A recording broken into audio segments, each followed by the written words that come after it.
Allez, première manche, c'est parti. Allumage des buzzers d'Emmanuel, Muriel, Nicolas. Carole, c'est bon. Première question, 1 point. En géométrie, quel adjectif qualifie une droite qui forme un angle droit, Carole? Perpendiculaire. Avec une droite perpendiculaire, oui. Ça commence bien, Carole, 1 point. Dans la restauration ou l'hôtellerie, quel mot latin signifiant en dehors désigne une personne qui travaille de façon... Carole. Un extra. Mais c'est la réponse qui est extra, ouais. Hein, dans la restauration, un extra. Chez les traiteurs aussi, bref, qui travaillent de façon occasionnelle, un extra. Pour 3 points maintenant. Ah, mais d'abord, on va écouter ça, c'est chouette, écoutez. She's precocious, and she knows just what it takes to make a pro blush. She got Greta Garbo, standoff size. She's got Betty Davis eyes. Alors, on va partir de la chanson, puis on va arriver à la question. La chanson, c'est un tube de 80, c'est Kim Carnes, c'est pas la question que je vais vous poser, dont le titre, on y arrive, dont le titre anglais évoque les yeux de l'actrice Bette Davis. En 1938, quel cinéaste qui sera célèbre pour son film Ben-Hur réalise l'Insoumise qui permettra à Bette Davis d'obtenir son 2e Oscar de la meilleure actrice. Donc on cherche en fait le réalisateur de Ben-Hur. C'est William... Wyler. Je l'entends. Wyler. Wyler. C'est William Wyler, Carole, vous l'aviez. En France, quel magistrat du tribunal de grande instance est chargé de l'instruction en matière pénale? Carole. Le juge d'instruction. C'est le juge d'instruction, ouais. Emmanuel s'en veut. Ouais, j'aurais dû tenter. Carole, 1 point de plus. Quelle plante, un peu de botanique, représentée en France par une espèce dite des sables, doit son nom courant au fait, Emmanuel? La rose? Non. Elle doit son nom au fait que... Carole. L'immortel. C'est l'immortel, bien sûr. Cette plante représentée en France en tout cas, par une espèce dite des sables, doit son nom courant au fait que sa fleur ne change pas, c'est étonnant, hein, d'aspect une fois morte, c'est l'immortel. Dans la métrique grecque et latine, quel nom porte un groupe de syllabes constituant la mesure élémentaire d'un vers? La mesure élémentaire d'un vers, Manuel? Un pied? Oui. 3 points. Hey. Non seulement Emmanuel rentre dans le match, mais avec une bonne réponse à 3 points. C'est le pied. Oui, enfin, vous m'avez compris. C'était aussi la bonne réponse. Quel nom et adjectif employé au XIIe siècle pour désigner un acteur utilise-t-on en parlant d'une personne qui dissimule sa vraie personnalité? Quel nom et adjectif? Quelqu'un qui cache sa vraie personnalité, c'est nom et adjectif. Ah si, vous l'avez. C'est un hypocrite. Ah. Voilà. Simplement. Alors, hypocrite, un ou une, employé au XIIe siècle pour désigner un acteur, par ailleurs, nous disait cette question. Pour les voyageurs, avez-vous déjà goûté cette boisson? Quelle est cette boisson originaire d'Inde, pouvant être bue, nature, Carole? Le lassi. C'est le lassi, oui. Nature, sucrée ou salée, qui doit sa couleur blanche au yaourt qui sert à la confectionner. L'Inde, c'est un pays que vous avez visité, Carole? Non, non, non, Et le mais lassi, j'ai vous déjà goûté du lassi dans bon un restaurant indien. Ouais, c'est très Alors bon. du coup, la question le disait, nature, sucrée ou salée? J'en ai bu du sucré. Du sucré, C'était bon. ouais. Quel bâtiment, édifié à la fin du 19e, abrite depuis 1977 le musée de la mode et du costume? Carole? Le musée Galliera. Exactement. 3 points pour Carole qui n'en avait besoin que d'un, qui se qualifie pour la 2e manche.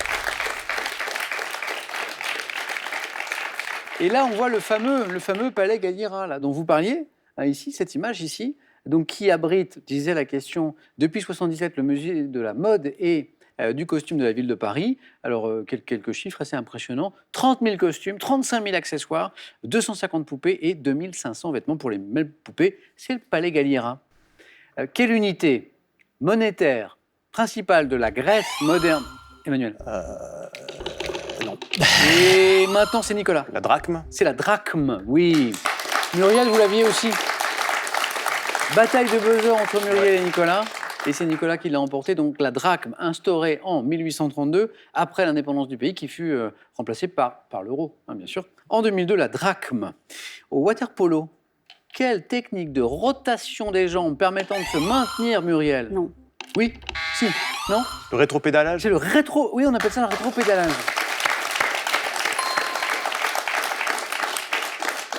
Quelle technique de rotation des jambes permettant de se maintenir en surface porte un nom évoquant un type de freinage au vélo? Vous avez pratiqué le water-polo, Pas du Nicolas? tout. Pas du tout, non. Le sport, vous, c'est le foot plutôt. Oui, c'est plus le foot. Passionné de foot, supporter de Marseille. de l'OM. Rétropédalage. 2 points, Nicolas. En 1955, c'est de l'histoire contemporaine. 55. Quelle femme noire arrêtée après avoir refusé de céder sa place à un blanc dans un auto, Emmanuel? Rosa Parks. Exactement. 2 points. Rosa Parks. Cette femme noire qui a refusé de céder sa place à un blanc dans un autobus. On est en 55. À l'origine, on est aux États-Unis. À l'origine d'un boycott des transports provoqué par Martin Luther King. 2 points de plus, Emmanuel. Ça va venir, Muriel, ne vous inquiétez pas. Chez le coq. Comment appelle-t-on la pointe recourbée du tarse servant, Nicolas? L'ergot. Ou l'éperon? Ergot, très bien. Muriel l'avait encore. Si, ça marche. Mais vous êtes plusieurs à buzzer en même temps et ça ne joue à rien du tout, Muriel. Mais c'est dommage puisque vous avez des bonnes... En même temps, c'est une question animaux. Et Nicolas, il a un zoo à la maison, sur lui. Donc, voilà. Heureusement, ouais. Ergo. En 2013, quel groupe formé de 4 DJ nantais, appelé Coupe 2 Cross sous sa forme complète, a remporté 4 trophées aux Victoires de la musique. 2013. C'est un groupe de 4 DJ nantais. C2C. Mais oui, c'est ça. Vous avez pris les... Voilà. Alors, c'est le C en français, C2C en, Ah bah oui, en plus, on dit en anglais, ça me... en VO, puisqu'à Nantes, on dit C2C, bien sûr. Et bien joué, vous avez compris ce qu'Emmanuel a fait. Il a pris le nom complet, Coupe 2 Cross, Coup 2 Cross, et puis il a pris les initiales, et bim. Bien joué, Emmanuel. Alors, pour ceux qui ne connaissent pas, on va écouter un petit extrait, ça donne quoi? Ça donne ça.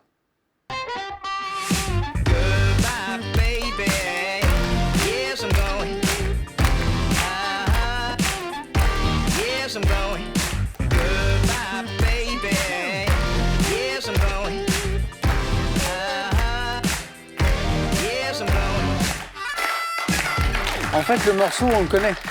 L'air, on le connaît. Et C2C, et c'est ainsi qu'Emmanuel n'est plus qu'à une seule bonne réponse de la deuxième manche. Muriel, vous allez me débloquer ce compteur, il faut me marquer des points. Je compte sur vous. Quelle petite figurine de porcelaine cachée dans un gâteau dégusté? Muriel, Une fève. c'est parti. Exactement. La plus rapide cette fois, ça a été Muriel. La fève, donc la petite figure de porcelaine cachée dans un gâteau dégusté lors de l'épiphanie, collectionnée par les... Comment on appelle les collectionneurs de... Les fabophiles. Oui, Muriel. Oh. J'ai presque envie de vous remettre 2 points, mais... non, non, Oui, mais j'ai pas le droit. Mais les fabophiles, oui, bravo, sont les collectionneurs de fèves, tout à fait. De quel dieu, Muriel, Emmanuel, Nicolas, de quel dieu de la triade hindoue, dont la fonction est d'assurer la conservation de l'univers créé, Rama et Krishna sont-ils les avatars? Nicolas? Shiva. Non, pas Shiva. Vishnu. Et la bonne réponse, Muriel. Attention au retour de Muriel, ça y est. Fève, 2 points, Vishnu, 2 points. Donc dieu de la triade hindoue dont la fonction est d'assurer la conservation de l'univers tel qu'il est créé. C'est Vishnu, bravo. Quelle mention est obtenue par un élève ayant une moyenne générale de 13,5? Nicolas? Assez bien. Oui, assez bien. Au baccalauréat, 13,5. Parce que 12, c'est le début d'assez bien. À partir de 14, on a mention bien. Nicolas, vous, ça donnait quoi? Bien. Oh! Eh oh! Waouh! Puis études scientifiques, je suppose, c'est un bac scientifique, puisque je ne l'ai pas dit, mais Nicolas est ingénieur. Bravo. À quel romancier français d'origine russe doit-on le cycle Les semailles et les moissons dont le titre s'inspire? Henri Troyat. Oh, allez! Dont le titre s'inspire d'une phrase de la Genèse. Bravo. Henri Troyat. Et 2 points de plus pour Muriel. Et dites-moi quel métal appartenant au groupe du platine et de symbole OS est avec Nicolas? L'osmium. Je vous avais dit que c'était un scientifique, Nicolas, vous êtes qualifié. Bravo. C'est l'osmium, O-S-M-I-E-M, bravo. Une place encore à prendre. Muriel, vous êtes bien remonté à tel point qu'une bonne réponse vous suffit. Comme Emmanuel, tous les deux. Tout va se jouer peut-être sur cette question. La voici. Quelle plante aromatique, réputée pour éloigner les moustiques, doit son nom... Muriel a buzzé? La citronnelle. Muriel est qualifiée pour la deuxième manche. Muriel! Alors là, Emmanuel, 8. là c'est dommage, parce que vous étiez dans la course depuis le début, Ouais. bien dans le match. J'ai bloqué. Emmanuel, un grand merci. Désolé de ne pas avoir fait mieux. Merci À à très vous. bientôt. Et ce cadeau est pour vous. Pearl vous offre un bon d'achat de 150 € pour vous offrir par exemple une tablette ou un téléphone sur son site pearl.fr. Pearl, au cœur de l'innovation. Pour les amoureux des fleurs sauvages, voici un superbe coffret. 120 fleurs parmi les plus belles et 20 magnifiques planches à exposer. Il est accompagné de 16 idées de terrarium faciles à réaliser. Là, on va dans les Bouches-du-Rhône pour gagner 25 000 €. La question pour ceux-ci, laquelle de ces villes fait partie du département des Bouches-du-Rhône? 2 possibilités, pas facile celle-là. 1, Cherbourg. 2, Aix-en-Provence. 32 43 pour le téléphone, par SMS 1 ou 2 au 7 10 20. Tirage au sort parmi les bonnes réponses. Muriel, bravo. Nicolas, félicitations. Carole, notre championne qualifiée aussi, c'est parti pour la deuxième manche.